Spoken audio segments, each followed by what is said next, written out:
we are happy to have Professor Raghunathan with us.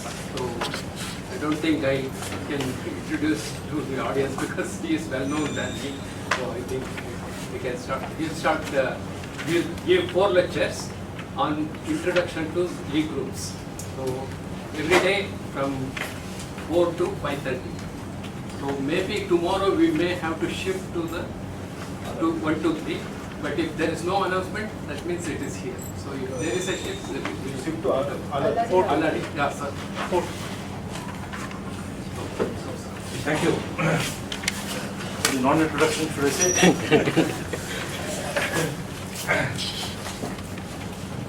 Well, I'm going to. This is going to be an introduction, so I will try to start from scratch. So, title of the course is the groups.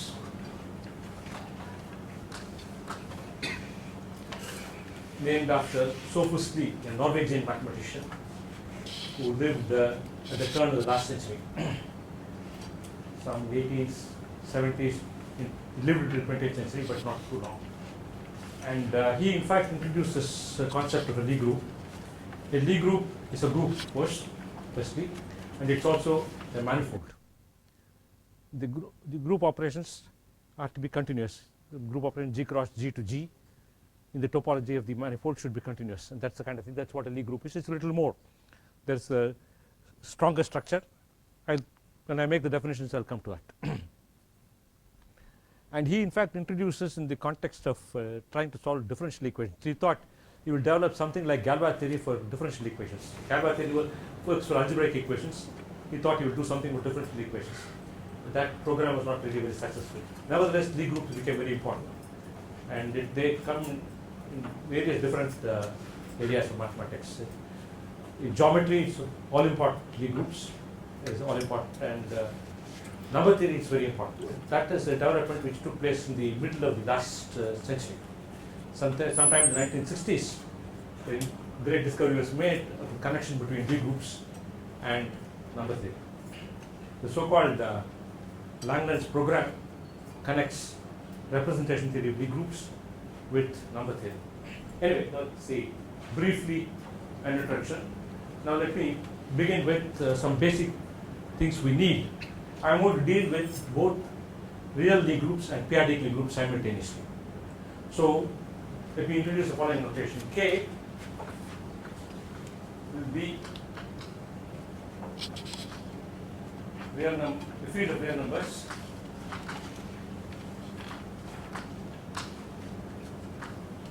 or complex numbers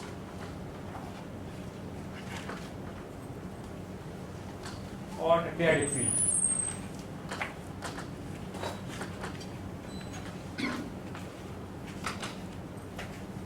I suppose most of you are familiar with what a periodic field is. I will not go say anything more about it. They are finite extensions of the field QP. They are all valuated, so I do not buy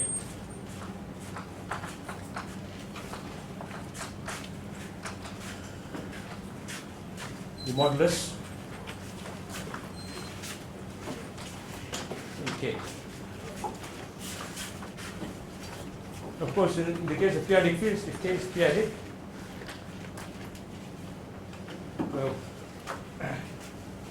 mod A plus B is referred to max mod A mod B. Equality holds if mod A not equal to mod B. In fact, the so-called ultrametric inequality makes some parts of analysis in periodic fields very simple. For example, over a periodic field, if you take an infinite series, sigma A, it converges the moment A n tends to 0. A phenomenon which is not true in real numbers. Real numbers, series converging can be a delicate question, but not in periodics. Once the nth term goes to 0, the periodic series will automatically converge. So my basic object in which I will be working with will be K and more generally Kn, the n-dimensional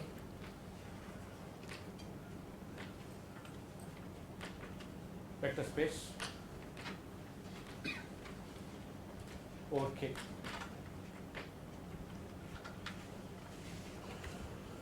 Now let me, the first notion I have to define for you is an analytic function.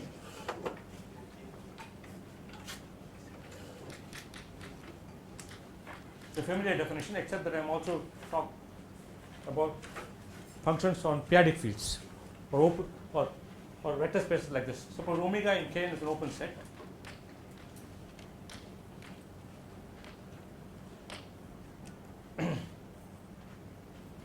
A function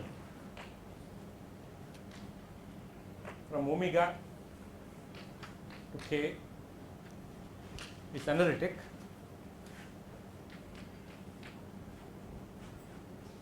if for every point x in omega there is a neighborhood u of x and the formal power series, and a convergent power series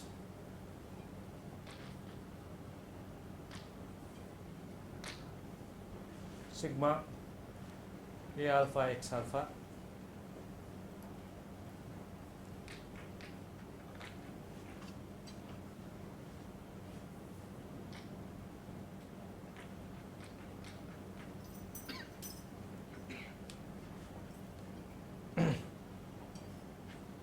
such that, this depends on the point x, of course, so let me write alpha x alpha, such that for every y in u, f of x, f of y equals sigma a alpha x y minus x over alpha. Let me explain the notation here. First of all, a formal power series is simply an expression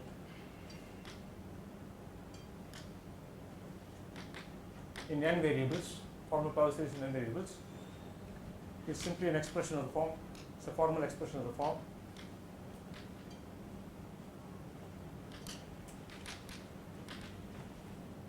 sigma a alpha x alpha. Now here n is integers greater than or equal to 0, and so alpha is a multi-index, alpha 1 etc. alpha n, and x stands for, let me put an underline, x stands for n variables x etc. xn, and x alpha by definition is the product xi alpha.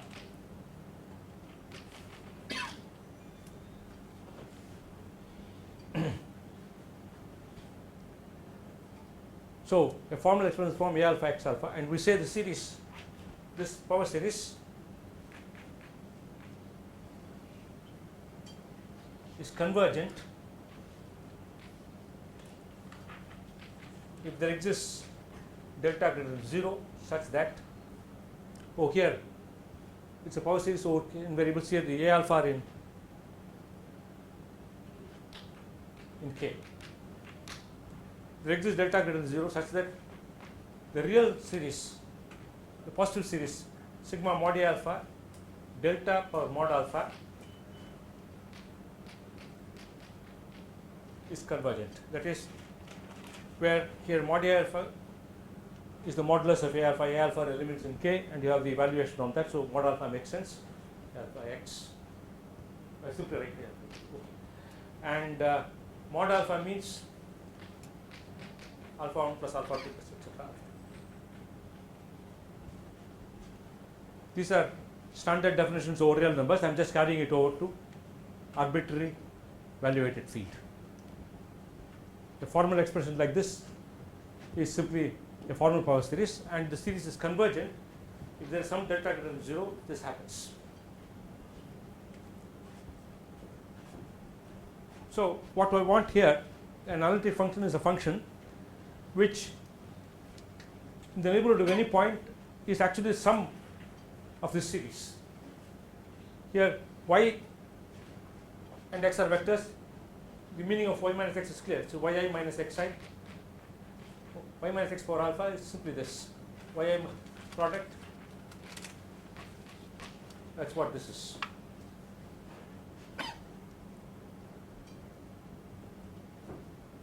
The neighborhood u, see the series is convergent. So there is some delta such that y minus x, once the modulus of y minus x is less than delta, this is going to converge. And my u therefore is going to be within that domain in which the power series converges. So fy will make sense in that domain. Once the series is convergent, this expression is going to start making sense the moment mod y minus x is less than some. So in some neighborhood it's okay. That's the kind of neighborhood u is. So a function is analytic if it the neighborhood of every point it admits a Taylor expansion. As you know in the real case, if it has to admit a convergent Taylor expansion, that's the condition for the function to be analytic. There are standard facts which you know in the real variable case, but they carry over to the general case as well. That is, if you like, if sigma a alpha facts x alpha mod alpha alpha and n is a convergent power series, then with say sigma a alpha delta less than infinity, then the function sigma a alpha x minus x naught power alpha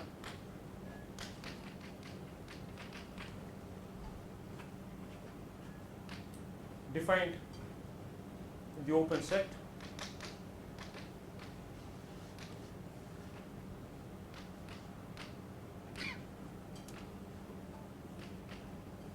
x in Kn mod xi minus xi 0 less than delta for every I.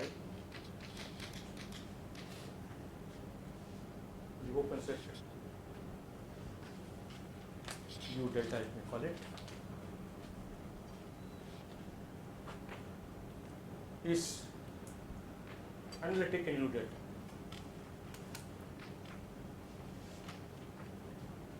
See, the function fx equals this in this neighborhood.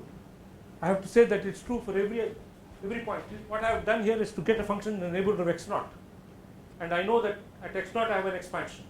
I also need to have an expansion at every other x in that neighborhood, but that's a matter of rearranging the series. Right, x minus x, take another point, any other point will be some x. Suppose you pick another point x1, then you want to look at write x minus x naught as x minus x1 plus x1 minus x naught, make a binomial expansion and rearrange the terms, which is possible because of the absolute convergence. When see the whole series converge for the a alpha mod delta power alpha is less than infinity. Because of that, using that you can see that you can get another series corresponding to the point x1, another power series, convergent power series, whose sum in the neighborhood of x1 will be equal to the same function f, which you have got by summing up in that neighborhood. Sorry? There is in power series written like mod. Mod k alpha. There will be delta or mod delta power alpha. If that is real number, it's okay. But no, this before that. Either previous column. Previous column. No, the previous board. Previous board. And the bottom. And the bottom. Right. What's That's wrong here? Delta per mod alpha. delta greater than 0. There is a delta greater than 0. Real numbers is okay. Yeah, real number. Okay. So that's a. I mean, when I write greater than 0, it automatically means real number. You want me to say? No, but the convergence you have put. If there exists a real number greater than 0 with this property, mod a alpha here. Okay. And then you have put that in the next board. That should be mod a alpha. there. Oh, here, sorry, thank you. Sorry, should have been more here.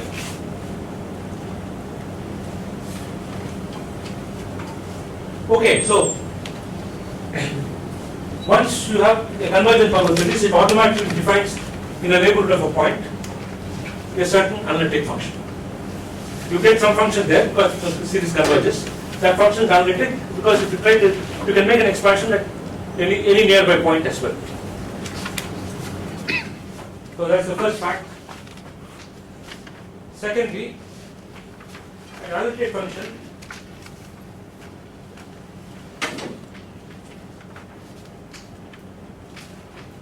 is differentiable and the derivative is analytic.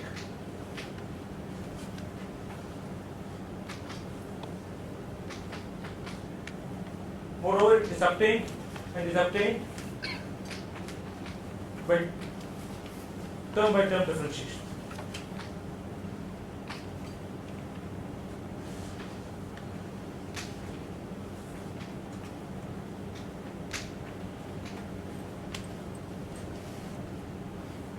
What do I mean by this?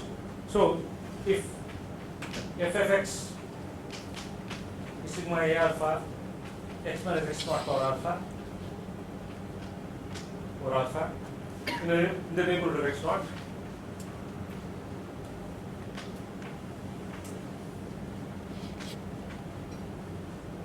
then the limit x tends to 0 of x plus h minus fx.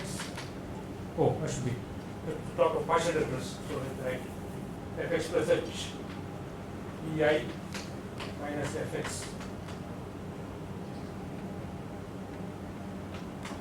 divided by h. Limit exists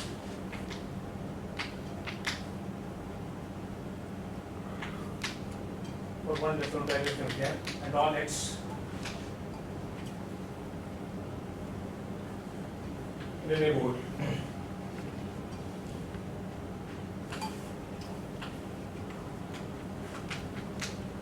What do I mean by EI here? E1 equation is a standard basis.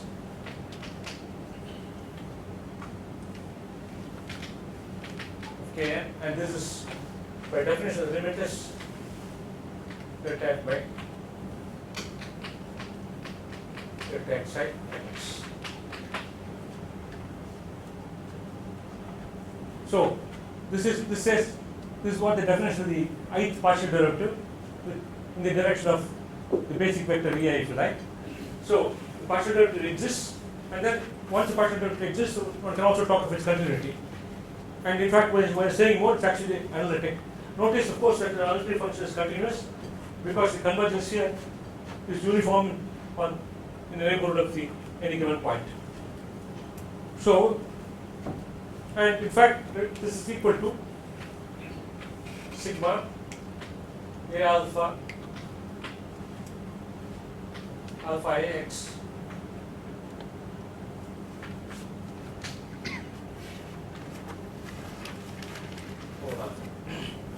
where alpha is of course a multi-index alpha. By I mean the delta ij 0 at all places other than ith place it's 1. You take that element and then subtract alpha beside, so this is going to be the expression.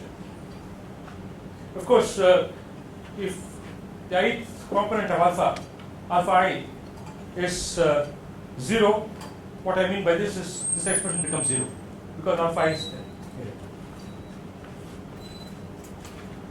So you can differentiate the power series term by term.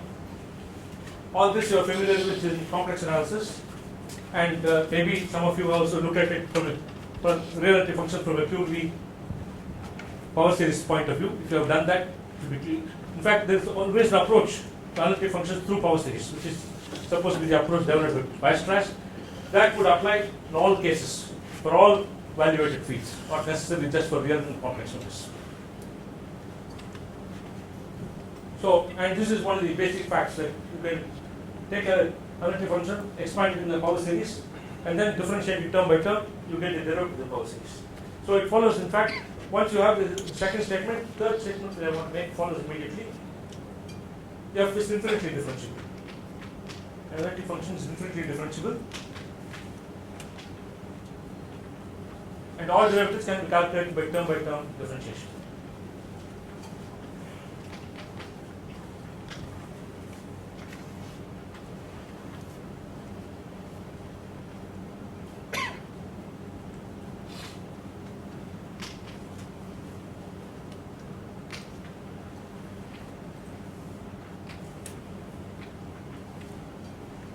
So these are the basic facts about analytic functions that we need to know. There is one important difference between analytic functions on the real or complex over real or complex numbers and those over other periodic fields. The point is periodic fields are highly disconnected. They are totally disconnected, as you know. So there are lots of open and closed neighborhoods of any point. Whereas the real line, as well as the complex numbers, are connected. And so the principle of analytic continuation, which holds over real or complex numbers, does not hold here. That is unique. If you have a function defined in a certain open set, connected open set, and if it is 0 on some open subset of that, then the function is 0 everywhere. That principle cannot hold in the case of periodic fields because they are totally disconnected. After all, you can define a function to be 0 in a neighborhood and 1 in a neighborhood which is disjoint from this, and then there is no question of. And you can define it in a whole neighborhood in some open and closed set as 1, another open and closed set is 0, and something in between. So you get a function in the whole open set is 0 in some open set, 1 in another open set, but it's not identically 0 or 1. So that kind of thing can happen. And in fact, over periodic fields, it's only analytic functions that behave reasonably. C-infinity functions are not sufficiently attractive, nor are CK functions in general, because you have, in the case of real numbers, you have the Taylor theorem for k times differential functions, which tells you how you can write the terms up to k minus 1 and then error term. That kind of thing doesn't work. If you just assume k times differential, it doesn't work in the periodic case.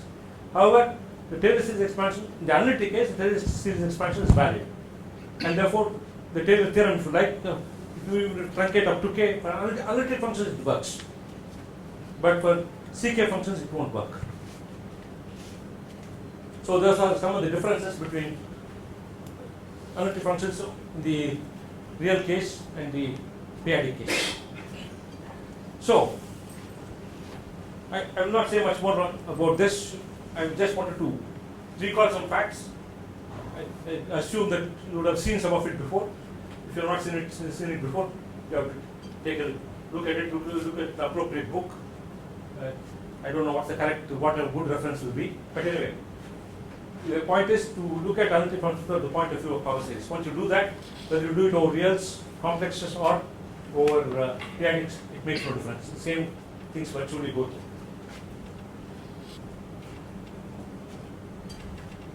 One technique which is unfortunately not available over periodic fields is integration. You can't, in the real variables, you can integrate a function to get another function, indefinite integrals. Such things will not make sense here. Periodic k-valued functions cannot be integrated reasonably. Okay. Now, so this is the basic definition of analytic functions. And one other basic fact one needs is that a definition, if you like, a function f from an open set omega in Kn some Km. F can this is simply an mutable. F equals f of you can say is analytic if each fi is analytic. That's just the definition. And then I want the following fact: if f omega to Km is analytic and G U to KL is analytic. The U is an open set in Km. Then G composed with F, which will go from F inverse of U, which is an open subset omega, to KL is analytic. Then the composite of analytic function is analytic. That's all I want to say. If you compose two analytic functions, the result is again analytic function. This again is a matter of substituting power series in power series, and it's not difficult to prove. It just has a lot of bookkeeping, it's all that is involved. When you substitute one power series in another power series, you have to see, when you collect the coefficients, you have to be careful about checking. So, composites of analytic functions, analytic is an important fact. Then there's another important fact one needs, which is the theorem, the implicit function theorem, which is of course equivalent to the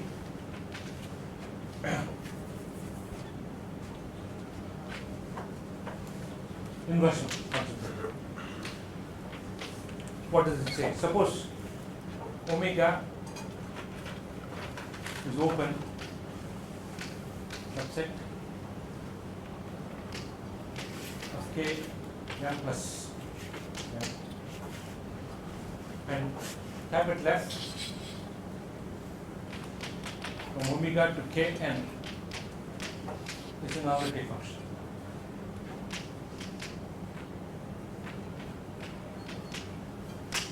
So there are m plus n variables, and I look at function into n variables.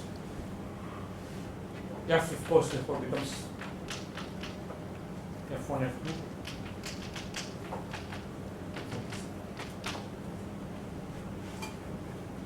Suppose that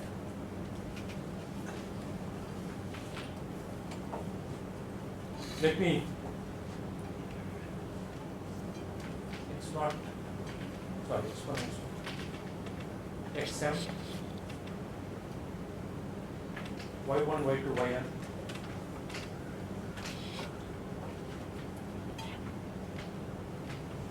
is a point in omega such that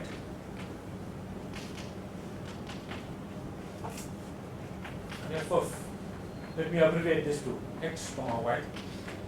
The first m variables I used the letter x, for the last 10 variables I used the letter n.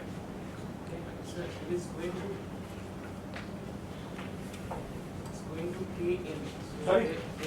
No, it's going to kn. Capital N. Mapping into kn plus n to kn. So what kn? There is just n components. Huh? F equal to F1 up to F1, F2, Fn. Oh, sorry. Yeah, F1, F2, oh, Fn, sorry. You're right. There will be n functions. You're right. Such that fx y, fx naught y naught is 0, and the matrix delta fi by delta yj at x naught, y naught, this matrix 1 less than ij less than n is non-singular. Then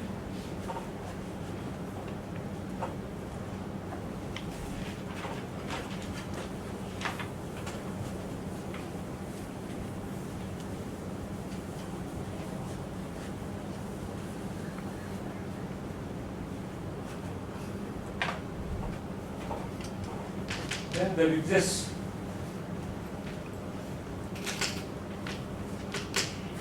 neighborhoods u of x naught,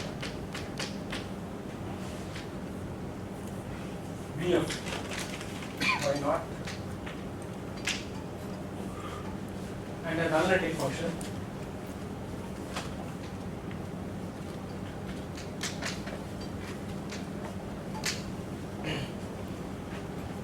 u from equation or something, let's say phi of u to v with Cx naught y naught and f of x Cx equals 0. Moreover, f xy equal to 0 with x in u and y in v.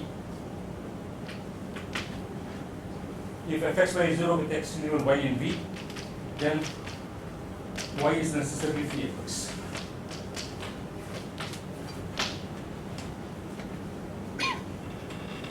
So in u cross v, see this question is in u cross v, the subset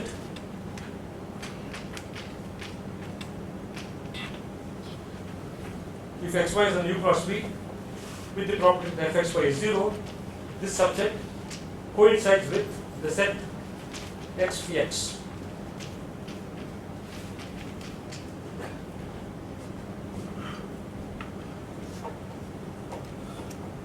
What does this mean really? So long as in a small neighborhood of the original point, x naught, y naught, maybe neighborhood u cross v, if fxy vanishes, then the second coordinate, second bunch of coordinates, y, are dependent on x this fashion. In other words, notice that. So, notice that the set xy u cross v with fxy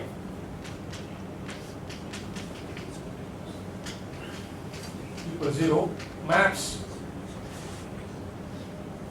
homeomorphically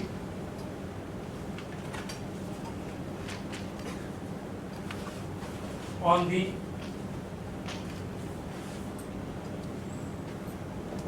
the open set U under the Cartesian projection.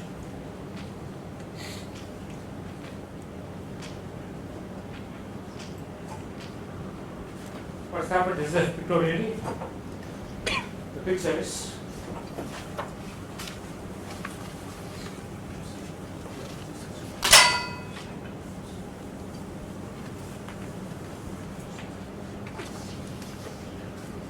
here is a set fxy equals 0.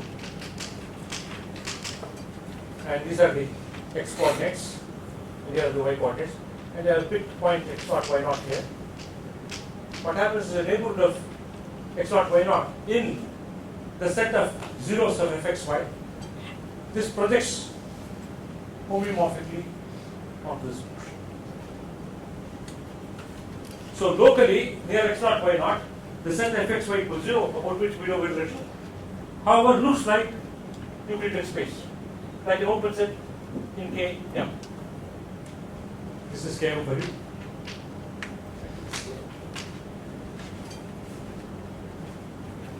So locally, this looks like an open set Euclidean space. So if I take all those points, notice that, see, I have somehow in my choice, there is a certain arbitrariness in my choice. I have taken some m variables and some n variables. I could have chosen any other set. For example, in a portion like this, I could have reversed the roles of x and y. In a portion like this here, I could have reversed the roles because even here, this projection is also 1 to 1. I'm assuming m equals n in this picture. Okay. So I could have chosen some other bunch of variables with the condition that the Jacobian matrix with those variables inside the yi should choose the other variables. If that is non-similar, that's good enough for it. Then the projection into those set of coordinates would have been a homeomorphism. And what is more, in fact, when that happens, you have a mapping which goes like this. Take this portion for instance. So you have a portion which goes like this. And you can also project here. This is homeomorphism this way or this way. And here, the y coordinate is the analytic function of x, and the x coordinate becomes the analytic function of y. when you look at it from this picture. Or if you like, if you freeze some bunch of m coordinates, pick some bunch of m coordinates such that the complementary set satisfies the Jacobian condition. Then the complementary set of coordinates can be expressed as analytic functions of these coordinates. In other words, what I am saying is this: you can express fxy equals 0, y has been expressed as a function, analytic function of x. Or you can change the set of variables. So another bunch of variables, y prime, say x prime, y prime. Then y prime becomes an analytic function in x prime. So altogether, what I want to say is this: you can go from one bunch of coordinates to another bunch of coordinates, so long as the set of coordinates satisfies this kind of condition, Jacobian condition. And the transition from one set of coordinates to another set of coordinates will be analytic. It will go from, okay, that's the point I want to make. So, for example, in a situation like this,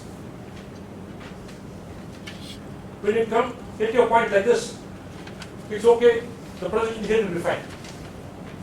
But the projection here will not be so good, because the particularity here will become vanished. I'm looking at the two variables. However, when you go here, this coordinate is good, but when I come to a portion like this, then this coordinate. More sharp. So when I'm at a point like this, I can use these coordinates, but when I'm away from this point, move a little bit away, here I can use these coordinates. There is a common portion where either set of bunch of coordinates can be used. And the common portion, you go from one set of coordinates to the other set of coordinates, that's the analytic transformation. That's what I want to say. You will see why I am making these comments presently. Okay, this is, I think the implicit function theorem is one of the most important theorems in all of mathematics, especially when it comes to differential geometry and related topics in topology. It's one of the most important theorems. So it can come up useful in many, many contexts. It's also an important theorem in algebraic geometry, if you like. So what's happening is this. Maybe at this point I'll define, I need the next definition, which I'll make now. I'm going to define the most analytic manifold.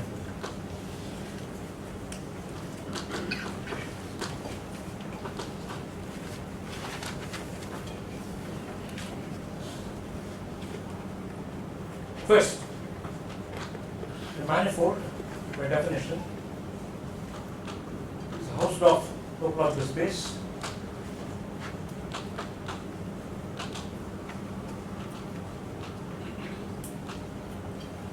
X Young state such that every m in M has a neighborhood homeomorphic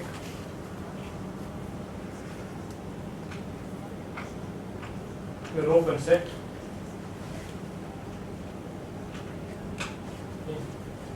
manifold based on Kn. Open set in K.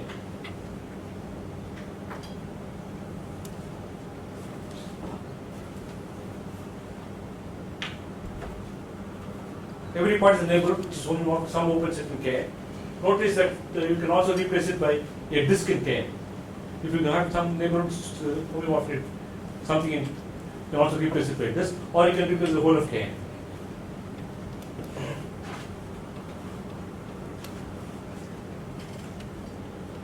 Okay, the coordinate chart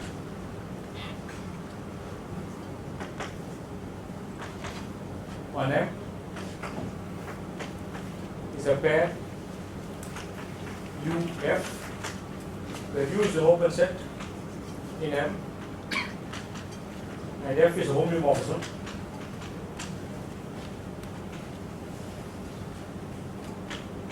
of U onto an open set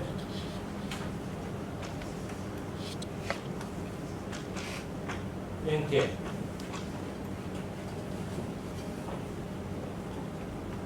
Once you have a coordinate chart, all points in the open set U of the coordinate chart are simply represented by n-tuples.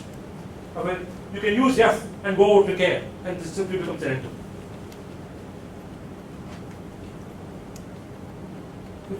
In a manifold in general, you cannot expect to have a single chart. For example, if you take the sphere, or just take the circle, it's a one-dimensional manifold over real numbers. It's a one-dimensional manifold over real numbers. You can't express every point as by just a pair of points.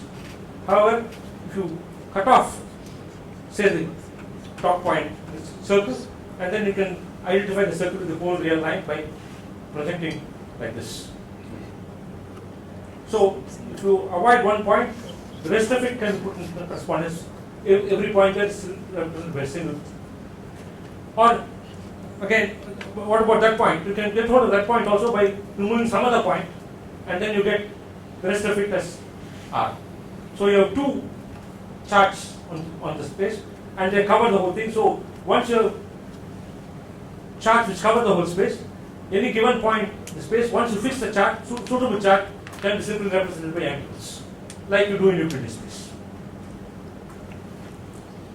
In fact, the importance of this coordinate charts, if you have studied some mechanics, especially in Lagrangian mechanics and things of that kind, they use different coordinates. Sometimes, when studying, for instance, even particle dynamics, when you study central forces, use polar coordinates.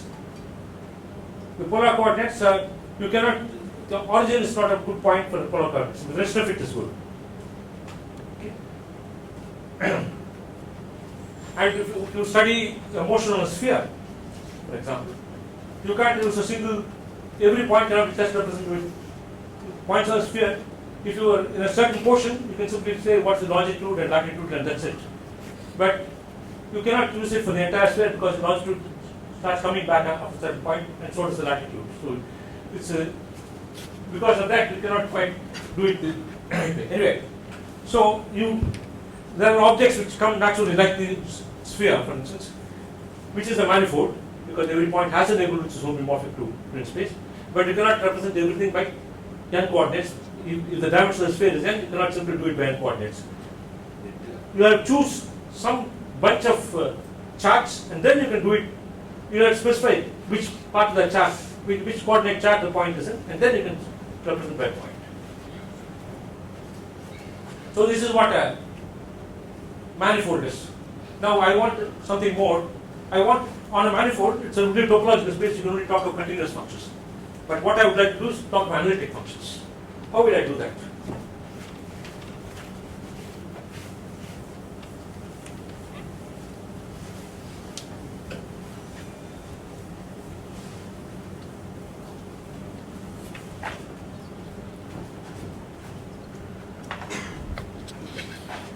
Okay, if you have two charts, suppose UF and VG are two coordinate charts.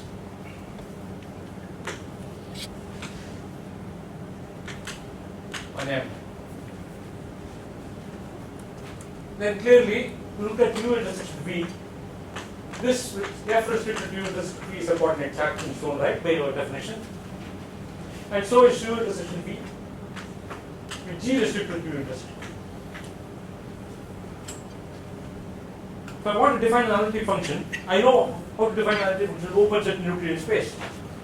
Now, on the general manifold, if I want to prove, there's an obvious attempt I'll make. I'll choose a chart and say a function is analytic. If after composing with chart you go over to Euclidean space and say, call it analytic.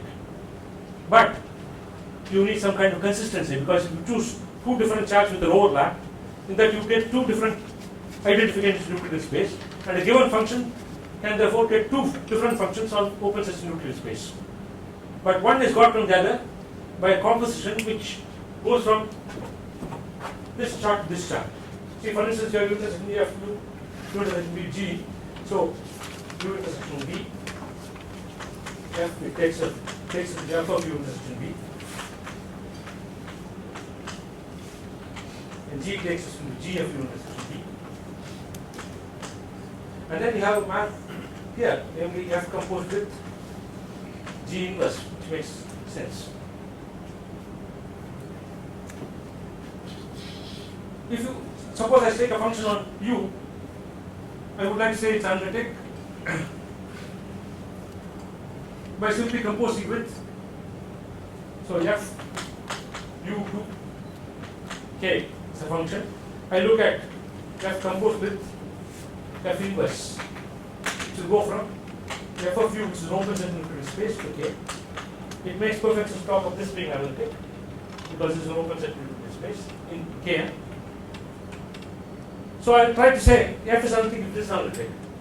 But as I said, if it's in two different charts, suppose this common portion U just is in this chart as well as in the chart UF as well as the chart VG, and then you end up having two different functions having to be analytic.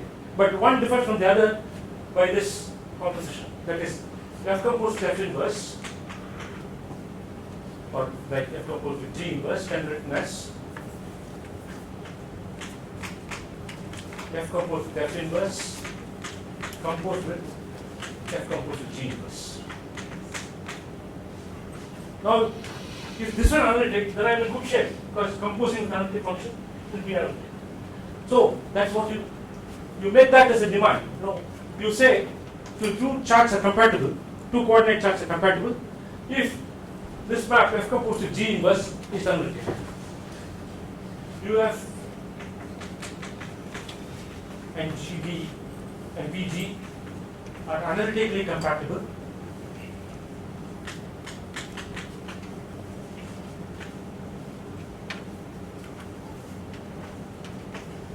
if F composed with G inverse and G composed with F inverse are both analytic.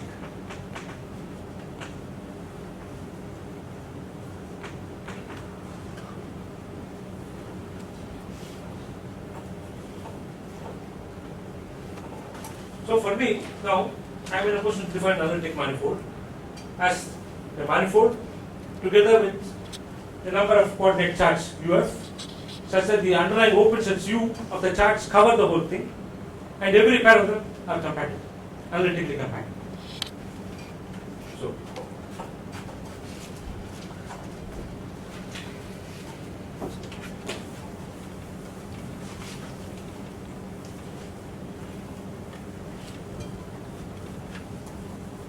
let me first make another an analytic atlas on M. It's a collection of coordinate charts UI Fi on M.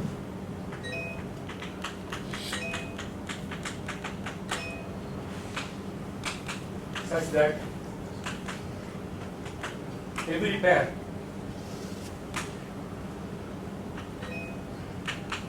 UIFI, UJFJ,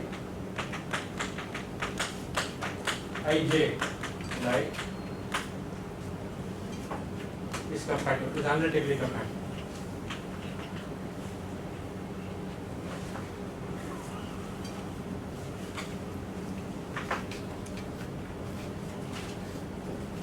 And the UI I cover all of them.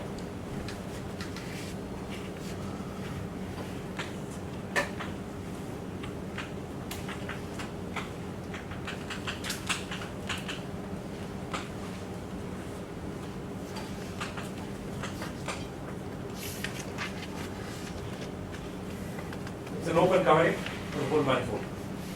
So cover the manifold by open sets. And each of these open sets is identifiable with an open set in K, and there is a compatibility condition whenever there is no overlap. So that is a definition of an analytic atlas. Now you can have two different analytic atlases, and you can say the two analytic atlases themselves are compatible if every open set to chart here and every pair of the coming like that is also analytically compatible. So atlases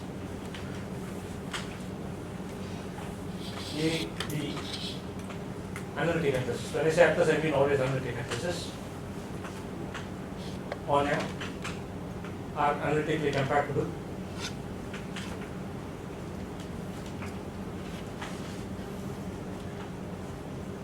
If UF, VG are compatible for every UF in A and VG in B.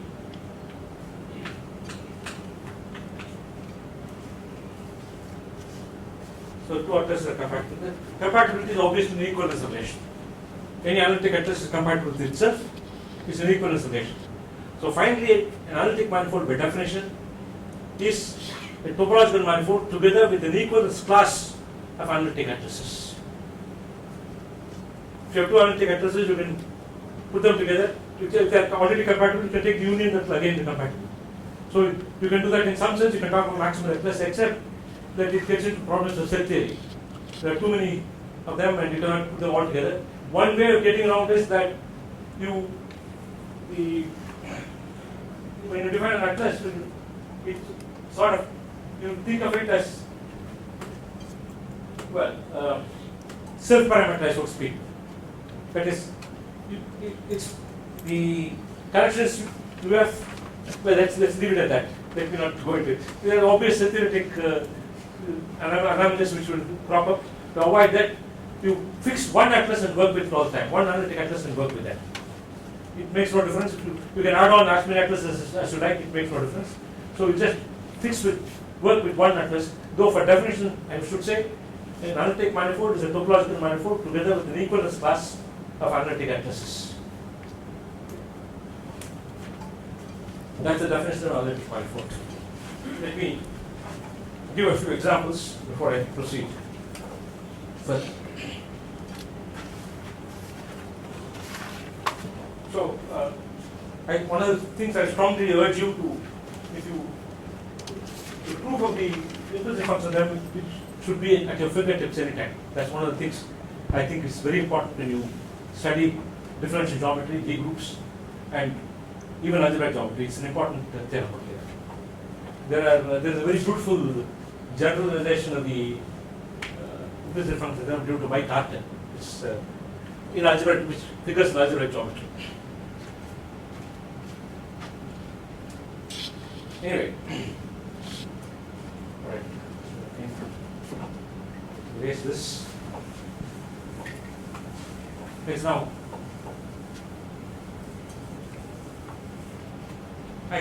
The whole point of defining an analytic manifold like this is it enables us to define analytic functions on the manifold.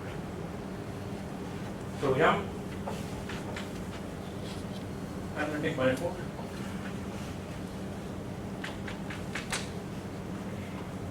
And let us fix A, B, and analytic atlas on it.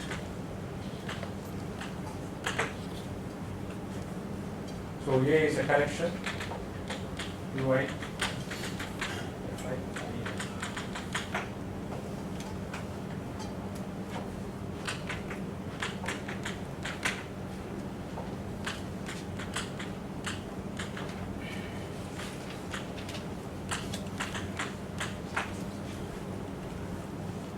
define the notion of analytic function and afterwards go on to give examples.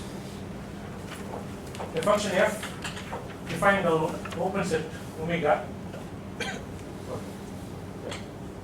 This open set in M. K is analytic. If for every I in I, f composed the phi inverse, which is the mapping of phi of omega intersection ui into k. Omega intersection ui is an open set in the manifold. Phi is a homomorphism, so this is an open set in Kn, and I am applying phi inverse, which will get me back into the manifold, back into omega intersection ui, and then I am composing that with f. So you end up in a function on this open set in Kn into K is analytic.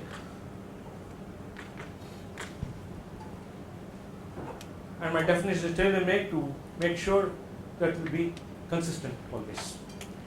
Whenever there is overlap, it's going to be, the composite is going to be analytic, so I have no problems.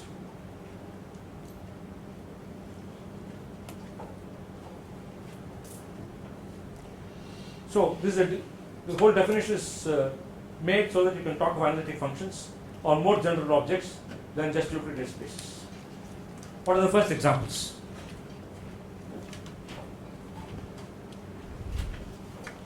Any open set in Kn is of course manifold, obviously. It's an analytic manifold in its own right.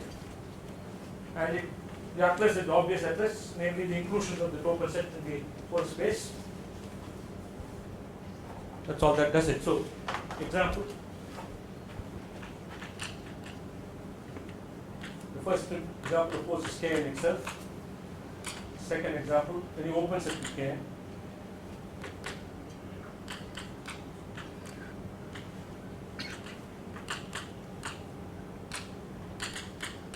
If Mn are analytic manifolds,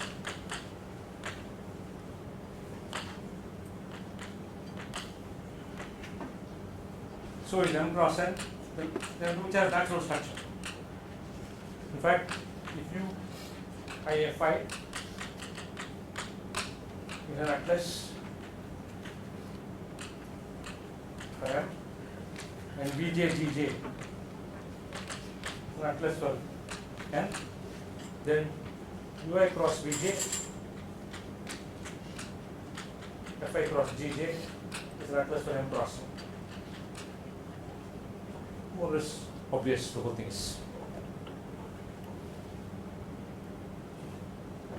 Product, you take individual open sets in the atlas, two atlases, form their product. Fi is an analytic function, Gj is an analytic function.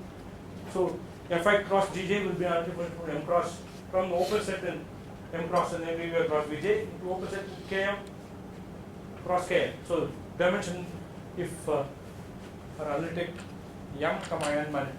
This is analytic manifold to dimension M, and this is analytic manifold to dimension N. So this is going to be of dimension M plus N. Dimension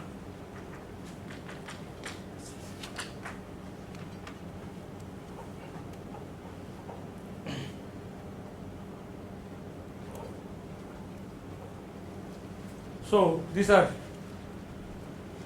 trivial examples, and let's give the first interesting example outside this. The sphere Sn, the set of points x and kn plus 1 with the condition sigma xi square equal to 1. It's a case where the inverse function, the implicit function then can be applied.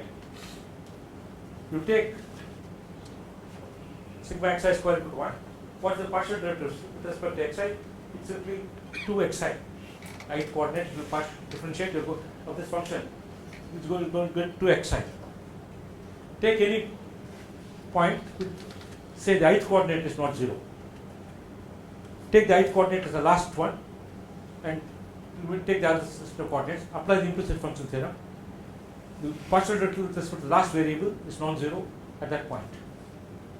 And therefore, nearby, you can use the other coordinates to describe the point sigma xi square equal to 1. So, and people thought that tells you actually if you choose two different coordinates, suppose a point, you take a point where both the ith coordinate and the jth coordinate are not 0, then using the theorem with xi as the last coordinate, you find xi can be expressed as the first other coordinates. You can do the same thing with xj. So you eventually end up proving that xj can be expressed in terms of the other coordinates as well. So that's all, and it's an analytic relationship. So you find it can be covered by open sets, which give you an analytic atlas.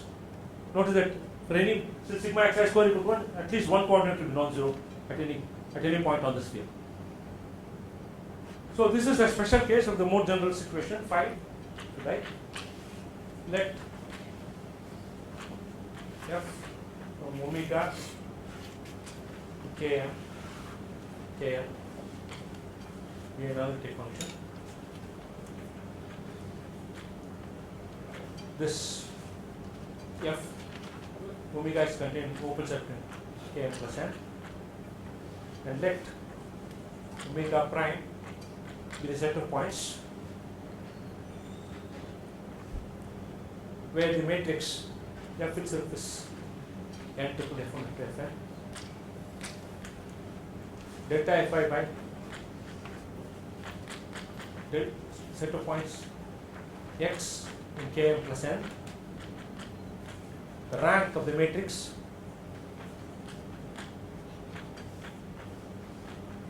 notice this is a m cross n plus n matrix, 1 less than I less than 10 and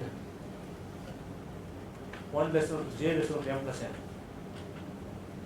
It's not a square matrix, it's m plus n cross n matrix.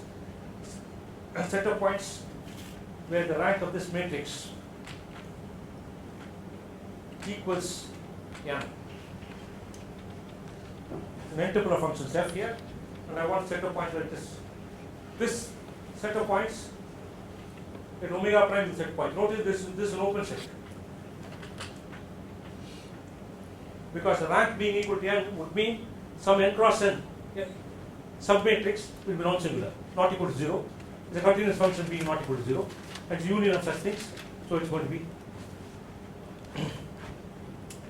let omega prime be the set, and let v be equal to set of points x in omega prime such that fx is 0.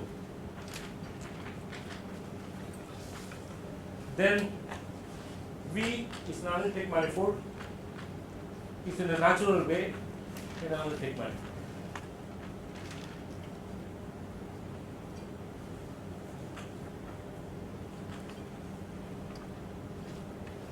So take any point in V. V is omega prime, sorry, it's not omega, but omega. Take any point in V, it's a point in omega prime where fx is not 0. So some n cross n matrix like this will be not singular. So some of the m coordinates and expressed in terms of other n coordinates are undertaken. Some of the n coordinates and expressed in terms of other n coordinates are undertaken. But it will vary from depending on whether which minor is non-zero. Some places, the coordinates involved with one minor at one point can be different from the coordinates involved with the other. The whole thing is in the overlaps, both set of coordinates are acceptable, and one set of coordinates becomes analytic functions in the other set.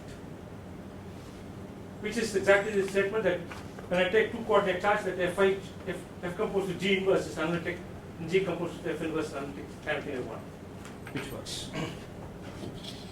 So this is, in fact, this is the main supplier of examples, this implicit function theorem, analytic manifolds. The sphere itself is a special case. One can generalize, for instance, the Fermat curves, sigma xi for n equals 0, n equals 1, let's say. They are also non-singular. I mean, they are also manifolds, analytic manifolds. We can give multiplicity of examples. Practically, most natural examples can be subsumed in this. For instance, if you look at the set of, say, k-planes, k-dimensional subspaces in n-dimensional vector space, so-called Grassmannian. This can be identified with analytic manifold. One way of doing it is to, how do you get a k-plane? You can think of a k-plane is simply the image of a projection. If you work with Euclidean space, you can think in terms of orthogonal projections, Rn projections. You can talk about orthogonal projections. So each orthogonal projection on a k-dimensional space corresponds to a subspace of the correct dimension. So the set of orthogonal projections. But what is a set of orthogonal projections? A projection is something such as p square equal to p. And you also impose the condition rank p, and then you can apply the inverse function theorem to implicit function theorem to show it's a manifold. That's one way of doing it. It's probably not the pleasantest way, but that's one way of doing it. By applying the inverse function theorem, you can prove the set of k-planes in L space is a manifold. It's an analytic manifold in a very nice way. Later on, we'll see there are other ways of capturing the manifold structure on these spaces. They are called Grassmann manifolds. There are other ways of capturing the analytic structure on Grassmann manifolds. Okay, so that's a definite analytic manifold. I've given you a few examples. In particular, the projective space, that is one-dimensional subspaces of Kn, they form a manifold, analytic manifold, dimension n-1. If you look at Kn and one-dimensional subspaces, and how do you get those charts? You see, what is you can think of a projective space as a set of points in Kn minus 0 with the identification of 2 points which are multiples of each other. They are in the same line. One is non-zero multiple of the other. That's how you take it. So you take Kn minus 0, introduce this equivalence relation, and take the quotient. Now take the set of points in the plane where, say, one coordinate is equal to 1. So it's a plane, and that will map homomorphically onto the image in the projective space. You can see 2 points in the plane. First coordinate is 1, so they cannot be multiples of each other. First coordinate is unchanged. So first coordinate will also get multiplied by lambda if you do that. So first coordinate is unchanged, so the rest of it will map homomorphically onto the image. And you can change it, you can take second coordinate, third coordinate, and so on. So for every coordinate, you get an open set in the projective space, and that will give you a coordinate chart and an address finally. So that's how you make the projective space into an analytic manifold. As a special case of the Grassmanns. Anyway, so these are the examples, and of the examples I have given, the sphere is the one which is compact, and so is the projective space. That's also a compact manifold, compact analytic manifold. Okay, it's actually a theorem that every analytic manifold can in fact be realized as the set of zeros of suitable bunch of analytic functions in Euclidean space. It's a deep theorem, it's not easy. Every analytic manifold is actually the set of zeros of a bunch of analytic functions with the right conditions about, which come from the implicit function theorem. So it's a set of zeros on a bunch of functions, and such that this bunch of functions has the right, when you take the Jacobian, has the right rank at all those points.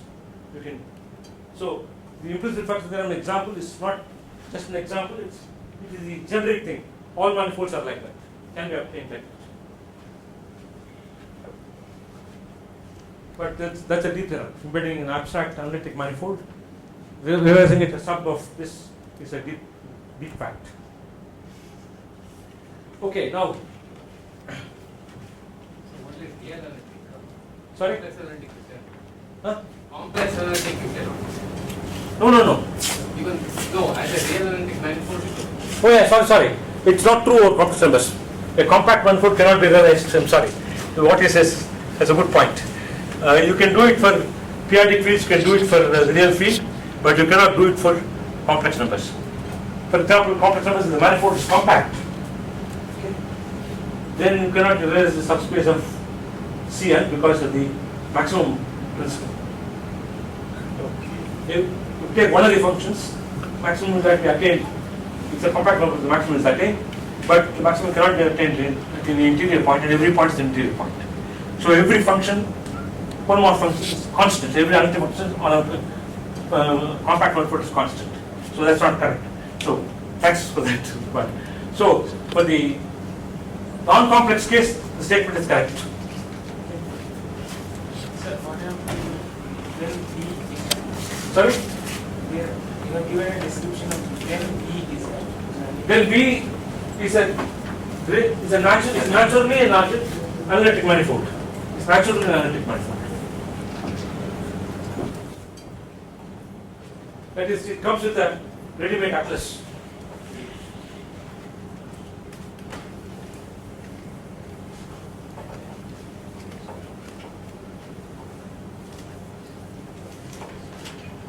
Okay. Now there are a few notions connected with manifolds which I have to describe, and this lecture will all be analytic manifolds, and from next time on I will tell you talk about D groups. But let me make the definition and the background necessary to make the definition of the D group. Let me do that. For that I should also say, suppose M and are manifolds, analytic manifolds.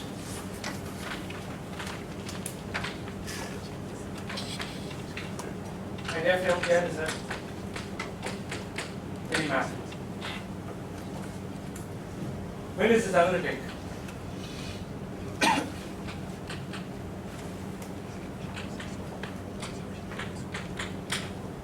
I think then here's the definition. What an analytic map between two manifolds is going to be. What do? Fix an atlas here, fix an atlas here. Take an analytic function of open set coming from the atlas. Compose to get a function on M on an open set in M. Declare that to be analytic.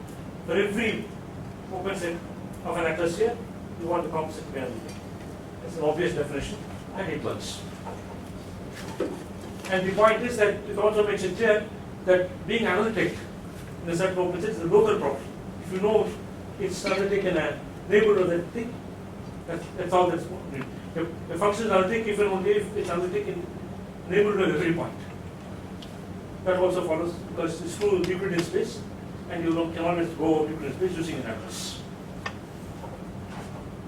So that's the notion of an analytic manifold. Mapping between analytic manifolds.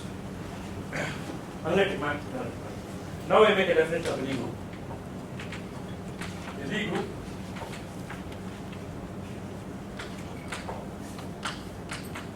is an analytic manifold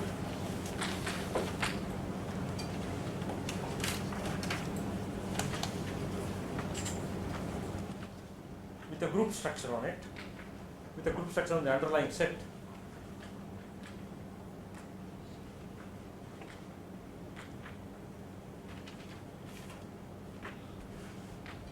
Such that the group operates analytic. The maps G cross G to G is given by multiplication.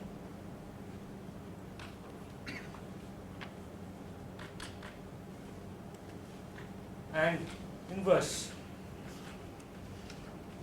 G to G are analytic.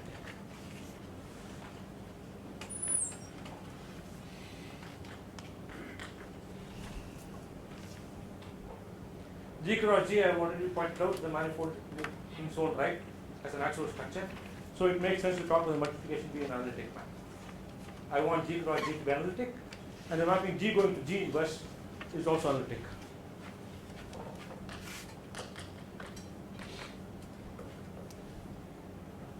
So in particular, it's a topological group, but more because I want the mappings to be analytic.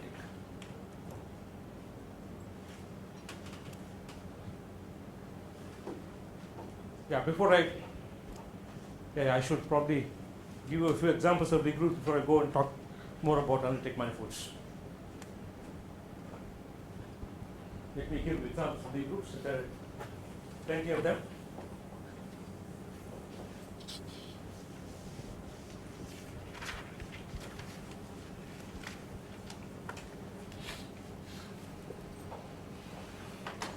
What was the first example?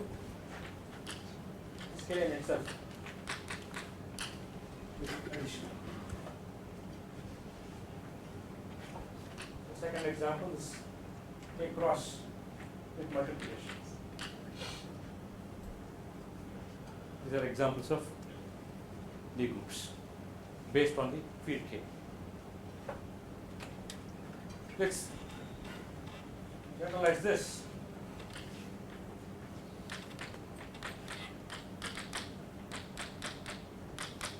N cross N matrices of determinant non-zero.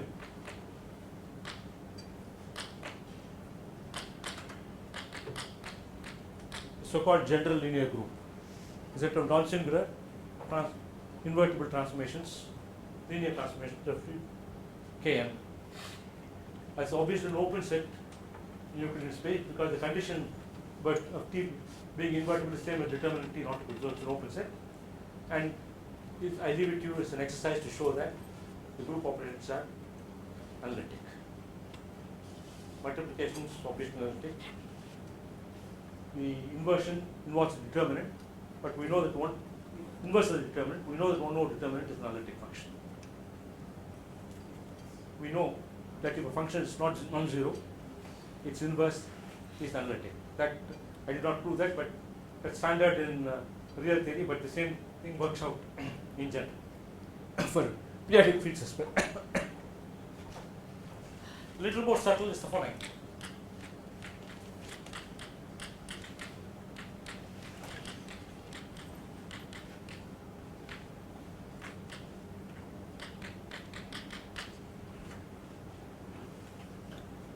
What do we have here?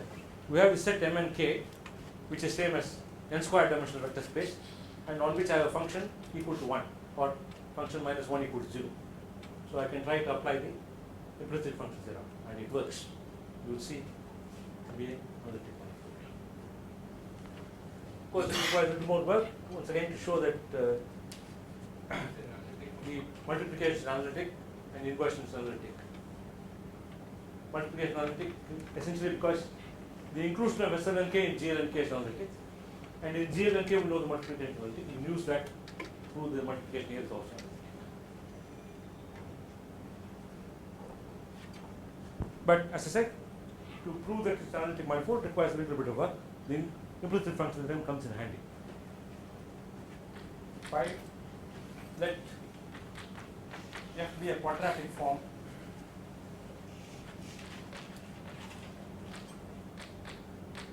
okay, that is f of x will be the form sigma a j xi xj, function of this kind.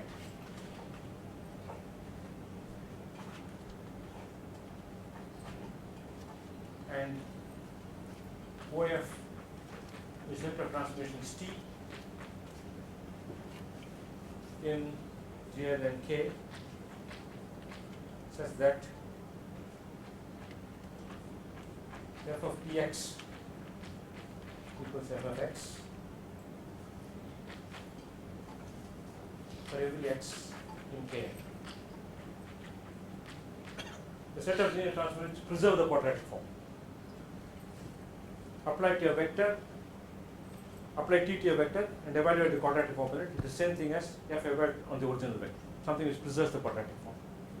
The usual quadratic form sigma xi squared in Euclidean space, if you take the thing which preserves it, you get all matrices, all linear transformations which preserve the inner product usually. And that's what is called the orthogonal group in the Euclidean case. In general, for a quadratic form f, I've taken any quadratic form here, not necessarily sigma xi square, so I call that orthogonal group with quadratic form f. This is again the Lie group. Once again, you can try to use the implicit function theorem to prove it. In fact, it can be proved along those lines, but there is another method of proof for this. The other method of proof is the following. You look at the map look at the following map, T going to T minus I, T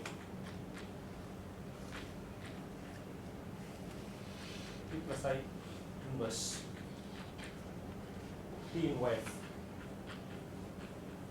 Of course, this will work only if T plus I is non-singular.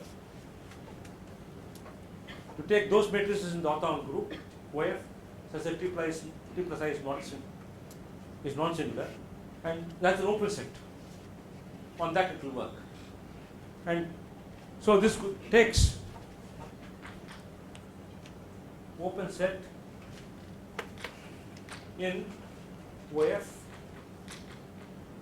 into open set in skew symmetric matrices.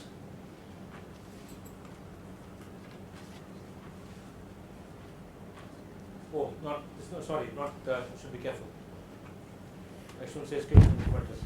I'll take the case. I look at only the case when f is the form sigma xi square.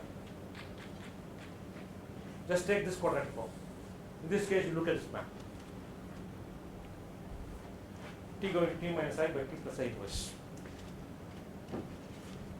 Then see this condition The condition that it preserves F is simply saying that T equals transpose T inverse.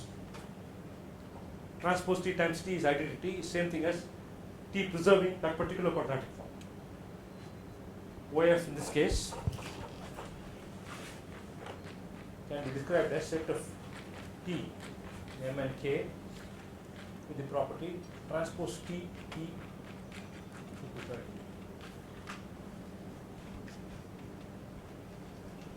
So T going to T minus I, T plus I inverse, you can easily check takes things into skew symmetric matrices. So what happens is this, T will go to minus T inverse. That is, if the matrix is orthogonal, T is equal to minus T, T is equal to transpose T inverse. Right? So you get T inverse minus I, and here T, transpose T inverse minus I, and here also you get transpose T inverse plus I. And take the transposes, you find you get a skew symmetric matrix. It's quite easy to check that. It goes into skew symmetric matrices. So you find set of points where both T minus I and T plus I should take set of points where T is such that set of T such that T minus I as well as T plus I is non-singular. Then it will map homeomorphically onto an open set in skew symmetric matrix vector space. So this will work in some open neighborhood, but for any other open neighborhood, translate. It's a group after all. Translate, come to this any open set, you translate it to this open set, and then use the same homeomorphism. Then it works. That's one way of doing it. I'll probably at a later point actually show you how to make it a group in a different way. So this is actually called the KD transform. Anyway, so these are all examples of the groups. There are plenty of them, as you can see.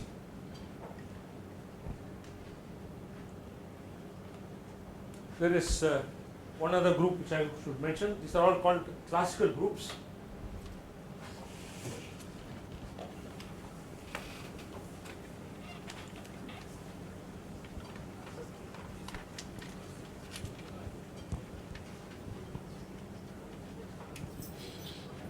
So look at the set of elements P in GL, 2n, K with the property that transpose T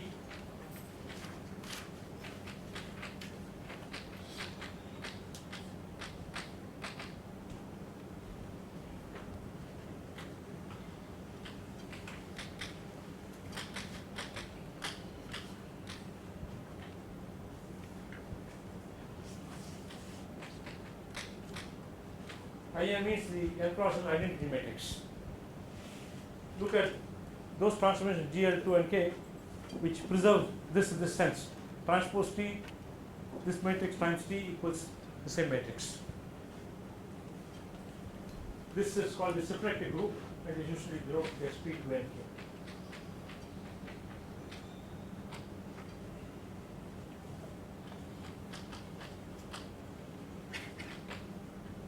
That's also a D group.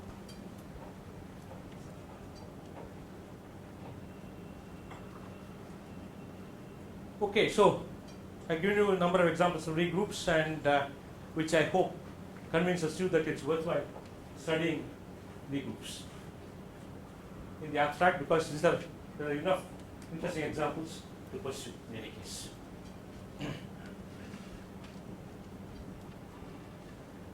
Now, I'll go back, I have 10 minutes left in which I'll talk a little bit more about manifolds. Analytic manifolds.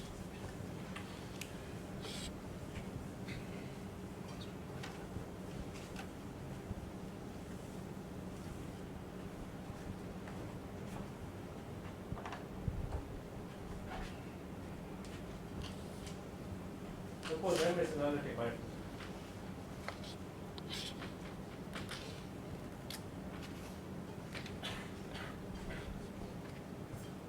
And young in M is any point.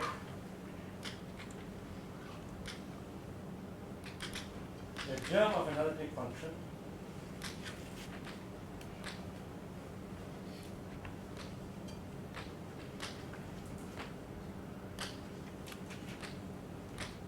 at M is defined as follows. I want to define this notion. Is an equivalence class of elements to the set F U open neighborhood, okay, F analytic in U. Under the equivalence class, I've said, under the equivalence,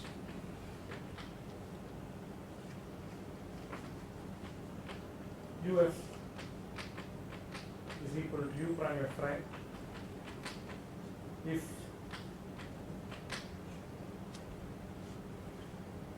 F equals F prime on a neighborhood W of M. That's what they contained in U intersection F2 prime. Because you need both the F and F prime to define that. So take in some neighborhood W of M, which is contained in U intersection U prime, UF must F equals F prime. So it's obviously an equivalence relation. So if it's obviously symmetric, reflexive, and transitive. Because if you have F and F prime coinciding on some open set W, and F prime and G prime coincide on another open set W prime, on W intersection W prime, all three will coincide. So a germ is simply, you can think of a germ as simply a function defined in neighborhood. The neighborhood is irrelevant because you are allowed to shrink it. You will get an equivalent germ, you will get an equivalent pair you have if you simply shrink them and keep the same function. So germ of an analytic function is an equivalence class like this.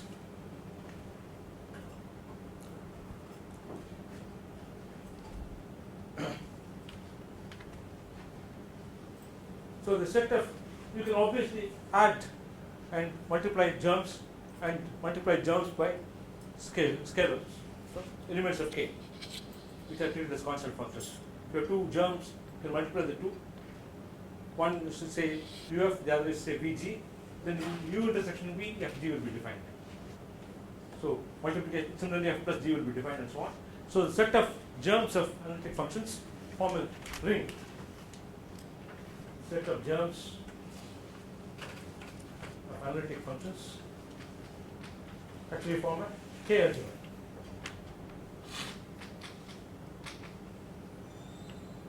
Which will denote by O sub M. OM will be the ring of germs of analytic functions at the point, the algebra of germs of analytic functions at the point M. Now, what matters is completely local. So it's the same thing whether the point M is an analytic manifold or it's the origin in Km. Makes no difference. And in the if you look at the origin in Km, how do you get germs? Every analytic function defines a germ, and the analytic function also defines a power series. And the power series defines a germ because it defines an analytic function in the neighborhood. And the power series and the germ are essentially the same. Because once you know the germ, you know the power series because the germ is defined in some neighborhood. And the power series is simply Taylor coefficients are simply calculated as derivatives at the point concerned, in this case origin. So what happens is this OM is same as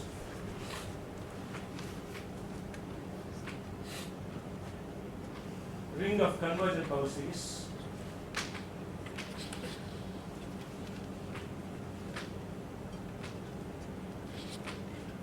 depending on the dimension of M, if M analytic manifold of dimension M, which is modeled on Km, so convergent power series is M variables.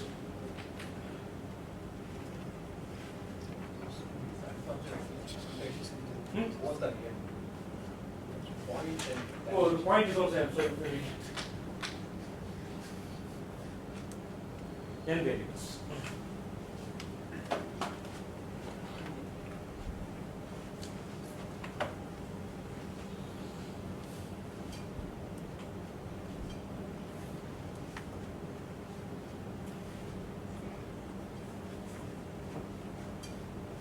Okay.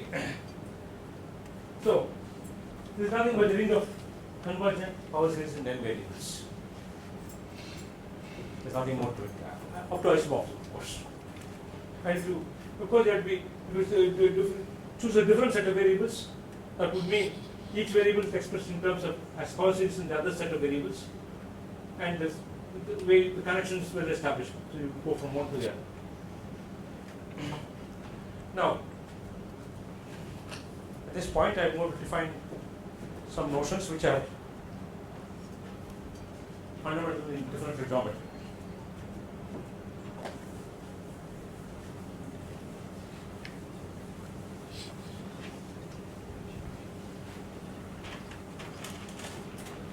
So we start with the manifold M and fix a point M on it, and I define a tangent vector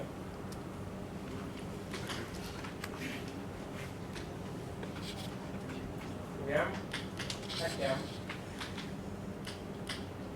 is a k-linear map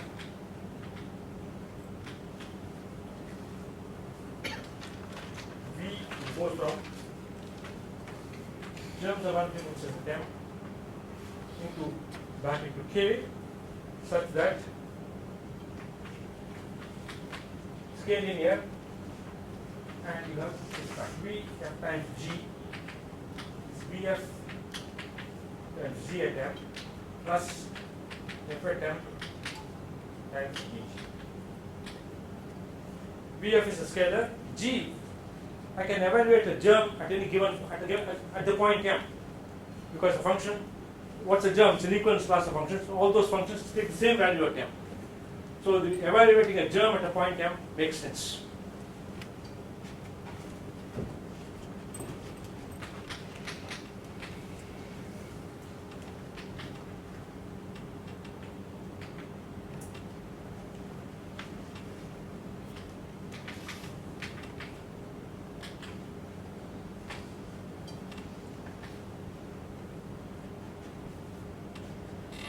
So it's simply linear map V from Y to K satisfying that V times V on F times G equals Vf Gm plus Fm V. It's like differentiation of what Leibniz rule from what differentiation is what I'm using. So a tangent vector is a k-linear map, so such a thing is also called a derivation. The map satisfying this condition is called a derivation.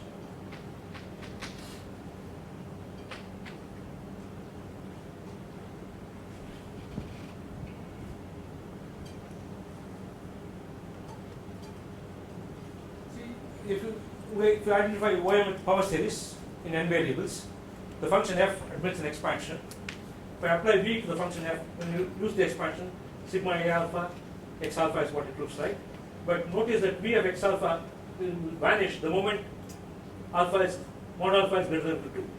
Because then once there are two factors, both of them vanish at the point at the origin, then v kills it.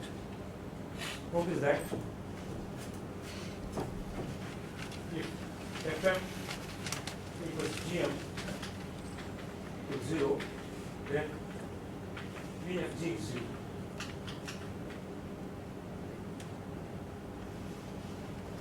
So if an analytic function vanishes at a point, and another one also vanishes at that point, the product of the two, any tangent vector will kill it.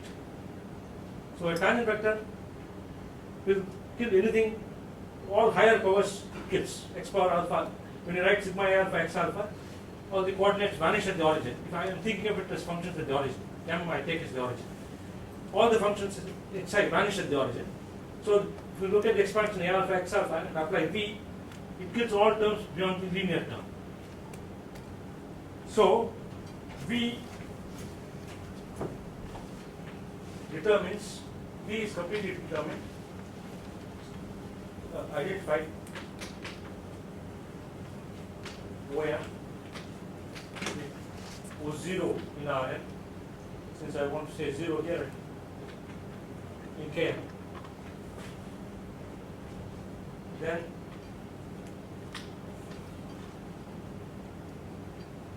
and hence power series, convergent power series.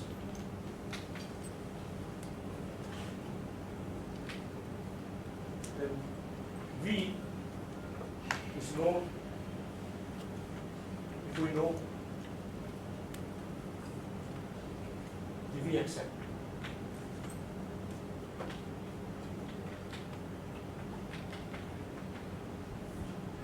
Tangent vector is completely known if I know the value of the xi. So when I make the expansion, it starts with sigma ai xi, then some coefficients xi xj, then cubic terms and so on. From the square terms, quadratic cubic terms, everyone, V kills them. So only the linear part matters. So if I know what V does, I should also point out that V on constant is 0. V on constant is 0 for the following reason. V is linear, so but look at V1, it is V1 into 1. It becomes V1 into 1 at 1, which is 1, so it becomes 2V1. So V1 equals 2V1, which implies V1 is 0. And therefore, Vk is 0 because it's k linear. So it's linear on 0 on constants, 0 on all terms which are more than quadratic. So what matters is only the Vx size. Okay. So the upshot is that the mapping which takes so what I have said here is that a tangent vector is completely determined by the evaluation on the x's. Notice first of all that the set of tangent vectors is a vector space. There's the obvious addition. If you take two linear maps like this, V plus W is a linear map, and it satisfies again the same condition. Lambda times V, the lambda as a scalar, is again makes sense. So the set of tangent vectors is a vector space in a natural way. We denote this T m. Yeah, and when we know what m is, we'll simply write simply Tm. M is understood. So what happens is this: if you look at Tm, you get a mapping from Tm to Kn, which associates each vector V the direction Vxi.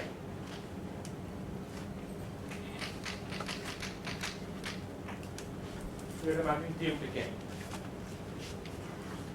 I said that this mapping is an isomorphism. In other words, the tangent space at any point M of a manifold is isomorphic to the n-dimensional vector space over K. I have already said that V is completely determined by the values Vxi, which means this mapping is injective. And the only thing I will show is it's also surjective. But then look at the mapping d by dxi at 0. That's a natural map from O to from O0 or Kn to K.